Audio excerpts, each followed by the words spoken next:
We really have saved the best till last today. Everyone in this room is here for the same reason, right? They want to understand Gen Z. And I'm sure you've gone to some incredible talks and sessions over the last 2 days now. But today we're going to take it straight to the horse's mouth. We're going to ask Gen Z, live and direct, all the burning questions that you want to put to them. So, Joy, I would love to kick off by getting you to tell the audience a little bit about you and what you're up to at the moment. So my name is Joy Kamosa, and I'm actually a freshly business and marketing graduate. I'm going to have my ceremony in July. And having had my placement at Unilever, working as the assistant brand manager for Magnum, I really grew like a passion for brand management, and specifically brand management by harnessing like the digital touch points, whether it be like websites or social media, all of that. So I really enjoyed it. And then working on like the hair sector as well, I really grew to be passionate about offering customers one-to-one experiences which are unique and just different and enhanced with marketing. So I'm little plug. I'm also open for grad opportunities as well. So yeah. Amazing. Thank you so much. Should we go down in a line? I'll come to you next, Fazana. You don't have a mic. Hi everyone, my name is Fazana Begum. I'm also graduating this summer. I studied BA Education, and I'm a huge advocate for youth empowerment and youth voice. I believe youth voice should be at the centre of all decision-making and leadership roles. What else? I hope to go into policy making, and yeah, it's just a pleasure to be here today. Thank you so much. And Millie, coming to you next. Hi, I'm Millie. I've just finished my second year at the University of Birmingham studying philosophy and religion. I've just finished 10 months working for a brand called EndNMD, which is a charity fashion brand that donates all its profits to the Motor Neurone Disease Association. Chronically online, love social media, and in my free time, I like hosting dinner parties for my friends. Lovely, great hobby to have.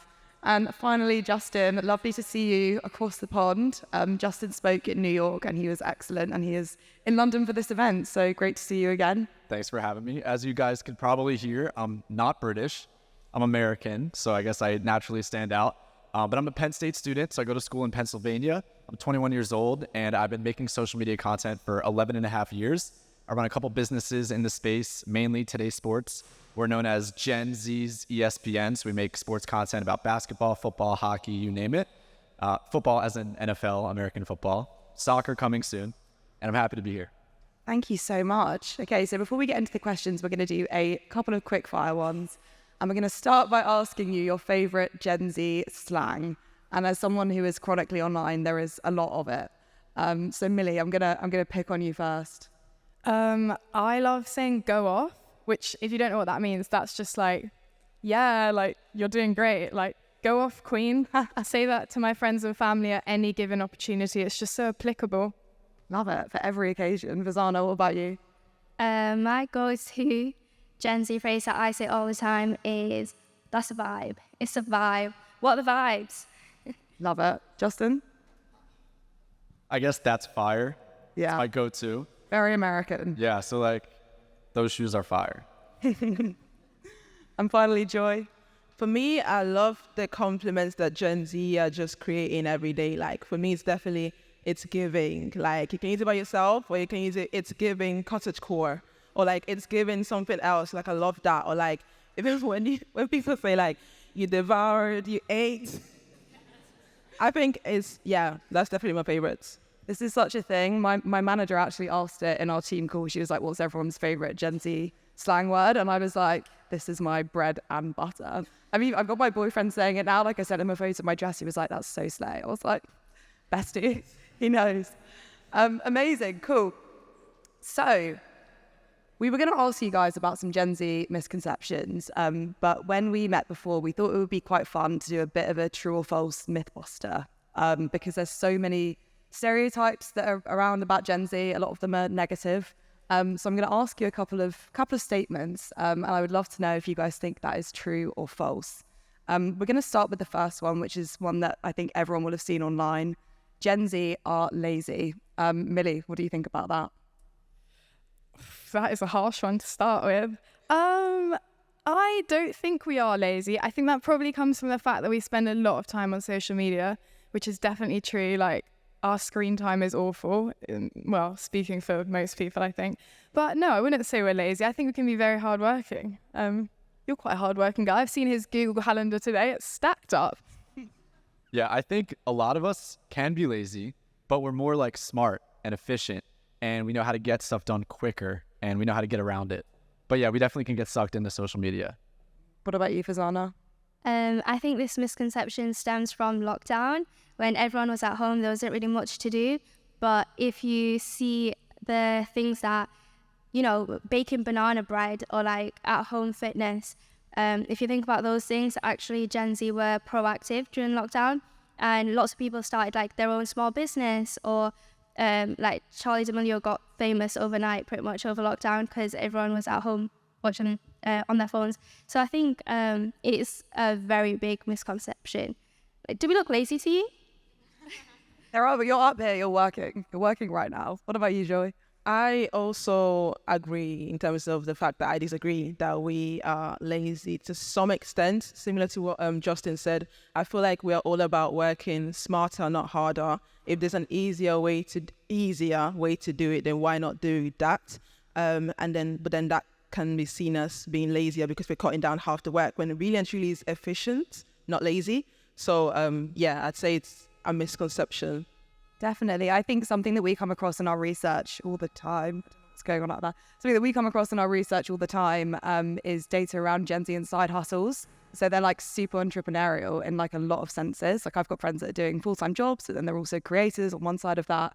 People becoming vintage sellers, Depop sellers. If you look at like the demographic that are doing that, a lot of it is Gen Z. So. Yeah, and so just to add to that as well, I'd say that's a big difference. I think a lot of the time Gen Zs know that they're not going to be staying in a specific career role for like 10, 20, 30 years within that same role. So they want to have that flexibility to use their creativity, but also use their degree maybe, but then also use their certificate that they may have gotten somewhere else kind of thing. And they have like the choice and the time as well to like jump and basically pick around. Definitely. We were talking about it a little bit earlier, but another, maybe a true stereotype, maybe a false stereotype. I know there were some mixed opinions. Gen Z has short attention spans. Millie, I'm going to pick on you first again, because I know you were saying when you're on TikTok or watching a film, you're just... Yeah, I think, unfortunately, this is maybe true. TikTok has ruined our attention spans, or Instagram Reels also. I would say me and most of my friends can't watch a movie without also scrolling on our phones, which is definitely something I'm trying to work on. But yeah, probably is true for the most part. What about you, Justin? Yeah, two things on this. One, I think our dopamine receptors are so fried because of that, which is not good. And I hope longer form content makes a resurgence in the next few years. Number two, I think we've been exposed to so many different types of entertainment, video games, TVs, movies, social media, that our level of what we even enjoy has increased. And that might make it seem like we have shorter attention spans. So I think both are true. Definitely. And what about you, Fazana? I think, yeah, definitely. But I think one of the reasons is because if you think about media and marketing in general, it's such a huge like industry. There's so many things like coming at us. What are we even supposed to look at? So I think that plays a huge kind of factor in why our attention span isn't great. But also, yeah, it's like if you think about it, I like scroll on TikTok so often. Like I won't even watch the full TikTok. I'll just go into the next video. It's so bad. But yeah, I don't know. I think that's kind of true. And what about you, Joy? I think it's interesting because sometimes it could lead to creativity if you spin it in a positive way. Like, oh, an idea sprung up, so let me just write it. Or like, oh, like different ideas kind of like come up.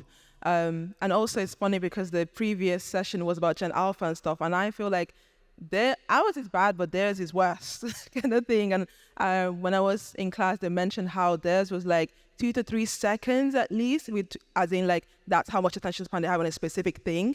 And so it decreases basically by ages. So yeah, ours is lower, but theirs is lower.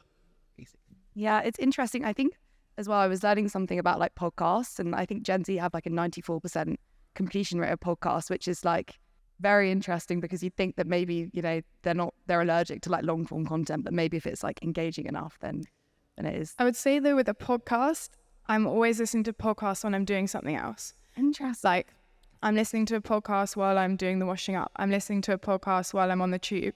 So yes, in that sense, like I can stay and consume that long form content, but I'm not sitting there just listening to the podcast. So maybe that has something to do with it. Do you think you would watch, you know, how like some podcasts are now, like a lot of them on Spotify, they have the videos. Would you ever like sit and just watch that like straight? Again, like sometimes I will put a video podcast on my laptop, but I'm putting that on the side while I'm reorganizing my wardrobe. Like I'm still kind of doing two things at once. I never really just sit and consume that. I don't think I have the attention span for it.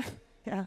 Amazing. Thank you so much. Okay, next one. Gen Z want work to be fun. Would anyone like to go up or should I? I'll go first. I think Gen Z, yeah, 100% that's true. Because I think our generation focus on work-life balance. Since lockdown, there's a lot of like people prioritize flexibility, working from home.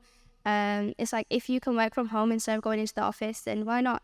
That way you can, you know, especially in the cost of living crisis as well, travel is expensive. So if you can save money that way, that's great. And then work to be fun. yes, work to be fun. Like you want a manager that can relate to you, that can understand, that doesn't micromanage you. Yeah, I agree.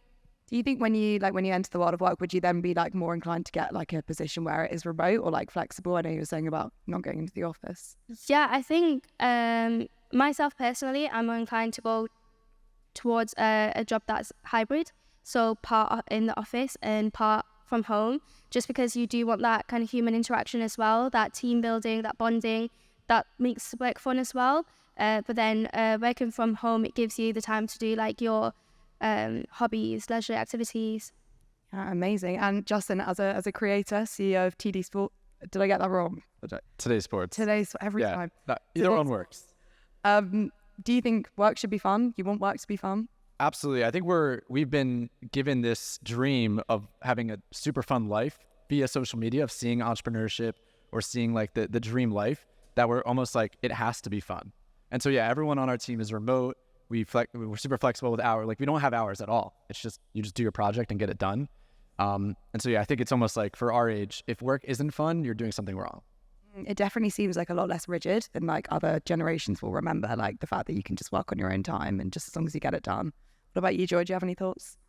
I'd say we would definitely like for work to be fun, especially because I feel like entering the workplace, this whole stereotype of like going into the office and it's like dark and dull and like there's walls around you and you're just on the computer, like that's the stereotype. And the fact that now more and more Gen Zers are seeing, going into the workplace and it's different, it's hybrid, it's colorful, especially marketing, it's fun, hopefully, for a lot of people. That's kind of, I think it's what we aspire to going to and not like the boring side of it as well. So, and then reiterating what they said, the whole thing of being hybrid means that you can manage your work-life balance more. Like, from my experience, when I was in my placement, I was able to do sports like swimming and volleyball outside of work and manage both of them without feeling like they kind of clashed with each other.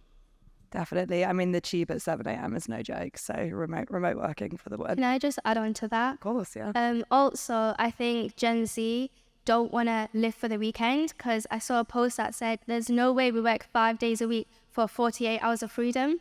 And when you think about it like that, 48 hours and that's it out of the whole week. Yes, I saw there was a trend and it was like countering like the Monday, you know how everyone gets like Sunday scaries. I can't remember what it was called, but it was on TikTok. And everyone was saying like you shouldn't get Sunday scaries because Sunday is like a day of the weekend. It's a day of rest. Yeah. Like you shouldn't be like spending it anxious. I think it was like something Mondays, but I'll try and remember. Amazing. Okay, next one. Gen Z are overly sensitive. Big one. Can I go? I'd say it's interesting because I've seen that a lot. Like when I look at the comments of some posts, they call us snowflakes. They're like, oh, why are you taking it to heart? And all this, we're the snowflakes generation essentially. And I don't agree to some extent. I think we are more conscious about people's emotions and experiences and feelings. And because we've been exposed to the internet from birth, essentially, we are connected to people around the world and people's different experiences more, I'd assume. And therefore, I guess I'd like to think we're more understanding, and therefore we can seem more sensitive because of that. We're like, oh, you shouldn't have done that because da da da da. And I guess there's this kind of metaphoric rule book that are do's and don'ts on social media and stuff, and then because of that we can come across as sensitive. But yeah, I think it's a yes and a no, to be honest. Joy, can I disagree with you real quick?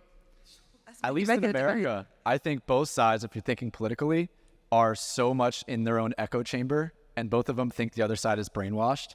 So it's like, I don't think there's any understanding, and there should be more communication over the aisle. So respectfully, I disagree with you. Yeah, I feel like the idea that we're sensitive is maybe coming from that whole thing of cancel culture. But I would say anyone who thinks Gen Z are sensitive has clearly never read TikTok comments, because they are mean. I mean, they're so funny, but they're harsh, because people are hiding behind a screen and they're just typing out anything they think. So yeah, I guess it goes both ways. Like, we are sensitive, but also go read some TikTok comments and you'll realize that we're not. Yeah, I agree. I was thinking that as well. I think our generation are, like Joy said, much more understanding. I wanted to say like zero tolerance. I think we're much more aware of like social issues or just like being respectful towards each other. I think, yeah, there's that. It's zero tolerance. It's just respecting everyone. And that's where this kind of misconception of sensitive comes from. But also, I think it's not that we take things too serious. It's just that we just want to be respectful. But also, do you know what? I was going to say something.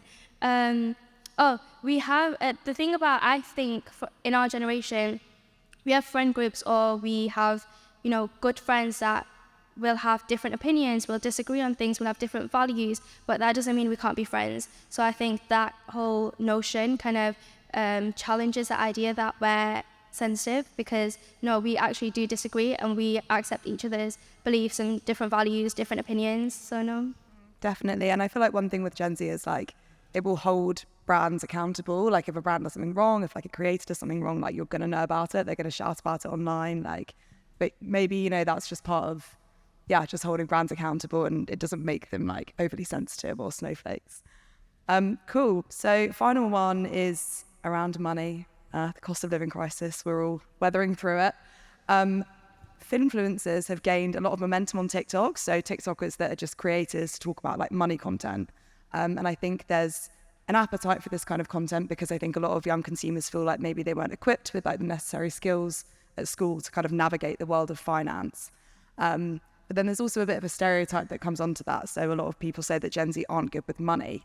What do you guys think about that? I think it's right what you said, like we didn't get taught about money in school. But I would say on the whole, I think we're probably quite a financially literate generation. Like, we have access to TikTok, to podcasts, to all of this. It's just a wealth of information out there about like finance. So I don't know that we're necessarily any worse with money than any other generation. Like, obviously we want to have fun, so we might spend £10 on a drink when we probably shouldn't. But I also think, with stuff like podcasts and TikTok, I think we're learning at potentially a faster rate than other generations have. I feel like that shows the power as well of social media, like the fact that even you've said that like we have TikTok, like that's like a resource to go to for money now. I saw you kind of nodding a little bit, Justin. What do you think? Yeah, I completely agree with that. I don't think I was taught much of finance stuff in high school. Now in college or university as a business student, I do learn a little bit, but I've learned probably more through YouTube videos and Instagram and TikTok, 100%. What about you, Fazana? Yeah, I agree. I think social media is a great way to kind of educate yourself, to learn more, learn the things that school doesn't teach you. I think Gen Z will agree that school just doesn't equip you with the life skills that you need to adulting. So definitely, I think I see a lot of influencers and content creators talking about life skills and finances, and they literally teach each other on social media, which I think is amazing. I think that's a great kind of environment space to be in. Yeah, I think also, I think we not prioritize, but we see the importance of living life to the fullest and having a good time, going on holiday, making memories. I think that's a huge thing with our generation. We want to make the memories. So yeah, we are in a cost of living crisis. Yeah, things are expensive and maybe we don't make the best decisions.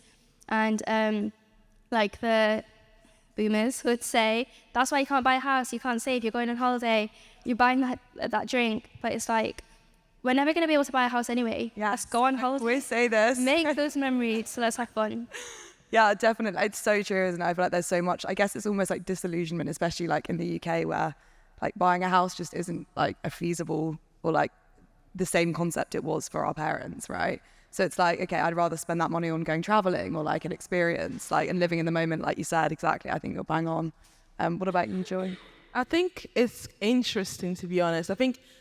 I feel like Gen Z are much more aware of the fact that we're not in the same positions as our parents or grandparents, and we weren't, quote unquote, buying houses for £1 and stuff like that. Like, they had it easier, quote unquote, cheaper and stuff like that. So I think we're aware of that. But then it's interesting because it's like trends. So for example, on one hand, there's like the hustle culture. So it's like every day I have to make money, whether it's like have my own business, work corporate, then on the side do like a online something. Like there's this part of like, I guess, subculture, but then there's the other side, which is like soft life, which is like making memories, for example, going out every day and just enjoying life, taking it easy, living softly and stuff like that. And on one hand, you could see that as like not being savvy with money, but then on the other hand, one could lead to the other. So like you could have hustle culture, which is not necessarily, you can view it as toxic, but you could also view it as like being driven. And then that hustle culture kind of transfers into, I'm doing this because I want a soft life, or like I'm doing this because I want to retire early and stuff like that, which is a trend that I feel like would be coming up in our generation. And yeah, I just feel like we are much more, I guess, understanding of how we can use our money, and not just like using money to like get day by day, but like use money for past kind of those kind of expenses. So yeah, definitely. And I think on that note of like experiences, obviously, that you touched upon, like it's so important to remember that like for Gen Z, they literally would have lost so many important years to the pandemic. So it's like now that things are, you know, opening up and being able to actually like experience new things and go traveling and see friends, like you would want to spend money on those memorable experiences, definitely. Sorry, but also I wanted to add, it's interesting because on the other hand, you have the kind of peer pressure from social media influencers. Because I feel like a lot of influencers nowadays, I don't know if it's just my feed, but a lot of them are moving into London and buying their own houses. There's a big trend of influencers buying their own houses now, or like buying their own houses in the outskirts of London, and that also kind of puts pressure of like, oh, I'm in my 20s, they're in their 20s, what am I doing that, what are they doing that I'm not doing? So that may also pressure us into like spending things or spending money that we don't necessarily have. So that's another point to add. Definitely. Okay, we're going to open it up to the floor. So please stick your hands up. We've got our Gen Zs on hand ready to answer your questions. Hi.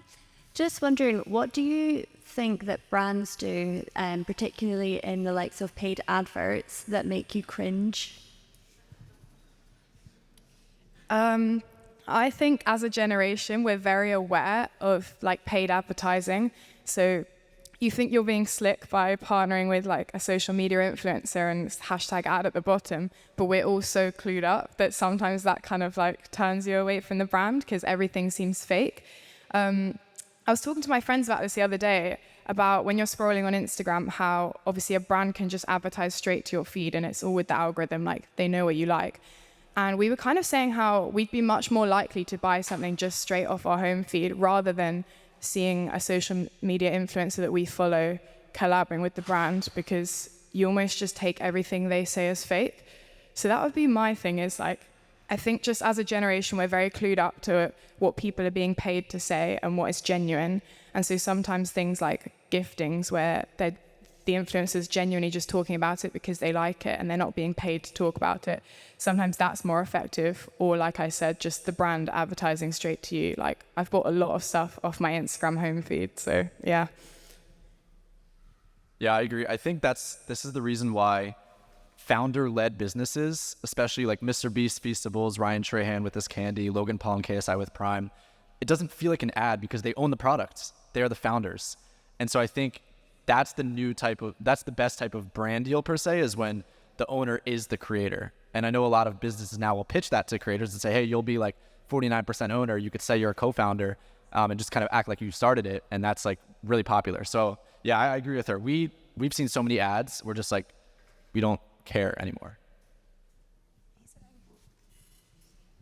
Sorry, I wanted to add another one actually. For me, it's definitely because I'm an avid podcast watcher. So To My Sisters, 90s Baby. And I think a big thing I saw was that some of the podcasts, they will be talking and then it will be like a break and then it will be like, so, da-da-da-da-da. And it just feels so scripted and so like, okay, I was watching a podcast right now. What am I listening to right now? But then a good example is with another podcast that I was listening to, and then both the brand and the product and the podcast just flowed together. It just made sense. It didn't feel like it was a cut off, now start ad. It felt more like it was part of the conversation, and it just made sense. So I think, yeah, when the products, or like when it just cuts off and it just starts creating a whole ad in a podcast. Or on the flip side, Emma Chamberlain on her podcast or on her old YouTube videos would do the ad reads in such a monotone voice. She kind of got some like comedic value from it, because it's like everybody knows it's an ad read. Everybody knows she's been paid to say this. So she's just taking it to the other extreme and being like, and now you should buy this product. And that's kind of funny. Like, maybe that works too.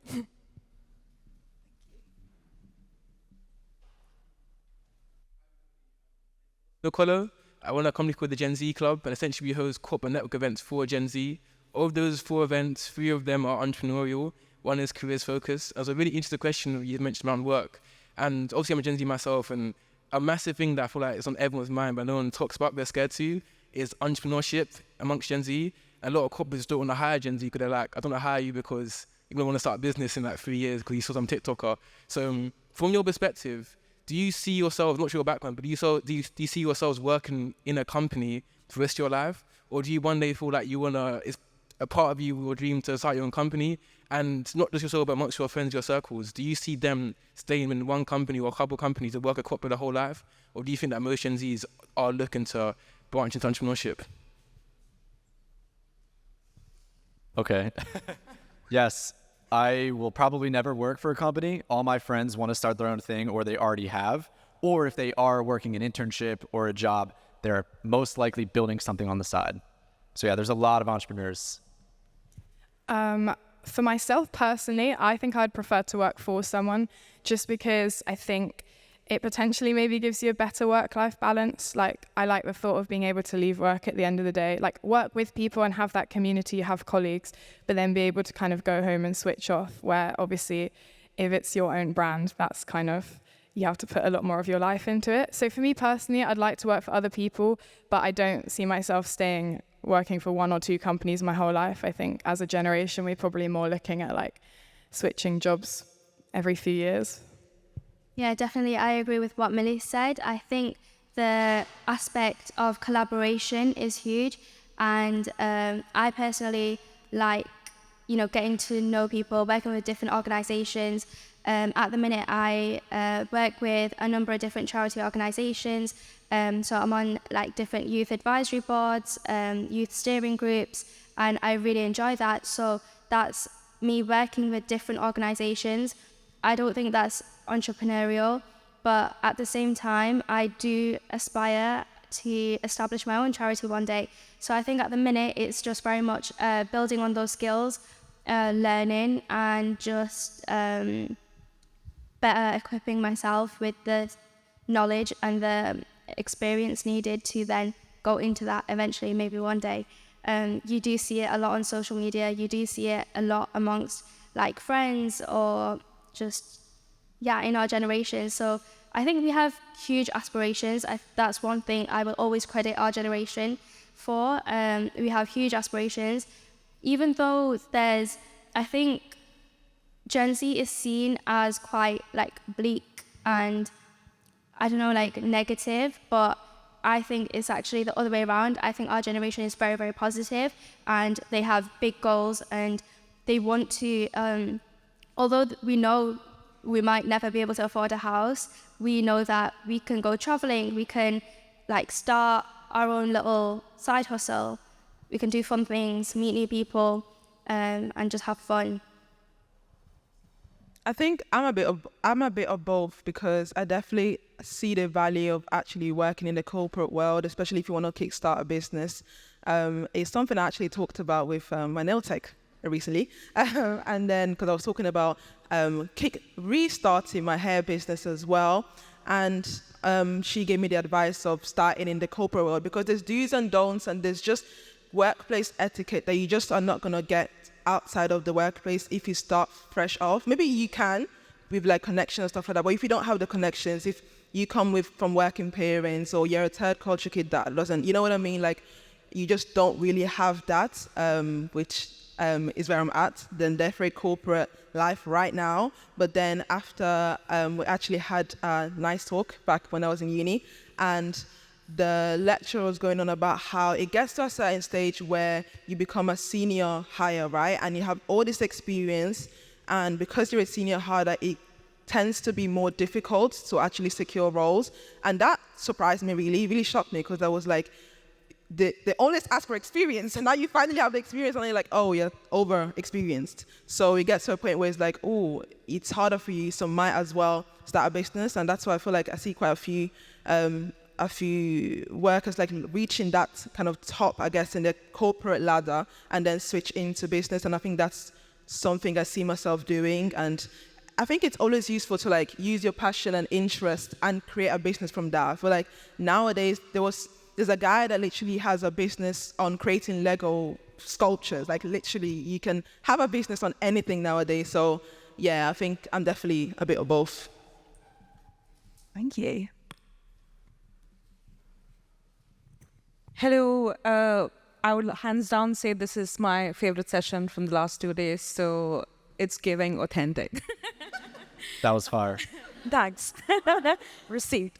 So I was wondering, I work with UNICEF, and I was wondering if what all of your favorite charities are, and if there's any like specific thing they do or say that makes you want to say consider supporting them.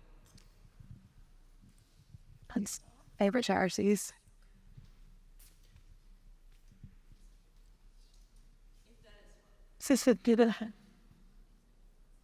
I'm a fan of Feeding America. They've worked with a lot of YouTubers, like Ryan Trahan. I don't know if you know him, but they are really creative with how they raise money. Like they sent Ryan around the country in America. He went from LA to New York City with just a penny, and like traded up his way to get places to stay overnight. And the whole point of that was to show how hard it can be to live on very low income, and how Feeding America helps with providing meals to families. And so he raised like a couple $1 million for that. And they've also done a couple other cool creator collaborations. So that for me as a Gen Zer through YouTube, that spoke to me. So I'm a fan of Feeding America. I have to mention 1 Million Mentors, who I'm an ambassador for. They're a charity organisation, and they match mentors with mentees, and they empower young people through matching them with mentors who will give them advice and guidance. And mentorship is just so important, so valuable. I think anyone and everyone could do with a mentor, because that support, like I said, is just invaluable. Second of all, Youth Leads UK are an amazing charity organisation, again, about youth empowerment, supporting young people with their leadership skills. I'm the vice chair on their youth advisory board, and I think the direction of that organisation is just going to go up and up. They're doing an amazing job. And again, they're very, very small, Manchester-based. I also am on the steering group for the Fair Education Alliance. They're a coalition of over, I think nearly 300 different organisations. They work to reduce inequalities in education. So things like better access to a quality education, like free school meals, working with different charities that actually provide free meals, things like that. And the last one would be Yovanis Foundation. They're actually a local charity to me. They work to support young South Asian females. They have a different program for males, but also for young South Asian women.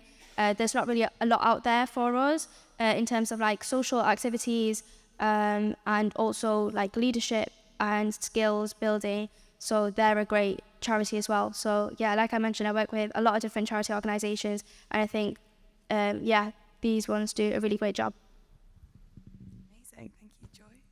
For me, I don't know if it's a charity per se. I guess it's an initiative. It's the This Girl Can whole thing. I remember seeing that. To be honest, they're not as, I don't see them as much as I used to back then, but at the time they were so good. I remember when the girlies just did not want to do PE back in year 7 or year 8 because, I don't know, their nails, their earrings, their hair, all of that stuff. And This Girl Can, I was the opposite. I loved sports. So, but like the fact that there was an initiative like This Girl Can lift, This Girl can box, This Girl can do things outside of, gymnastics and swimming and stuff like that, was so empowering. It was so different, especially in a industry which is, I wouldn't say it's male dominated in terms of like the entertainment side, but also in terms of like career wise as well. Like unless you were like particularly gifted, you wouldn't really think of really pursuing sports or like really just pushing sports essentially. So This Girl Can was definitely something that stuck out to me. One of the most like memorable campaigns ever. Yeah, love it. Just really quickly, I just wanted to add, I forgot to mention, so 1 Million Mentors have a podcast. It's on Spotify, it's on all the streaming sites and platforms. If you head over to Spotify, you can listen to my podcast. It was the most recent episode. Shameless plug. But we talk about our own experiences with mentorship and why mentoring is important. And I think it's a great way to reach the Gen Z audience. Like Millie was talking about earlier, we'll just put a podcast on and get on with other things. Yeah, I think that's really great. Amazing. Should we take it out to the audience? Couple in the middle.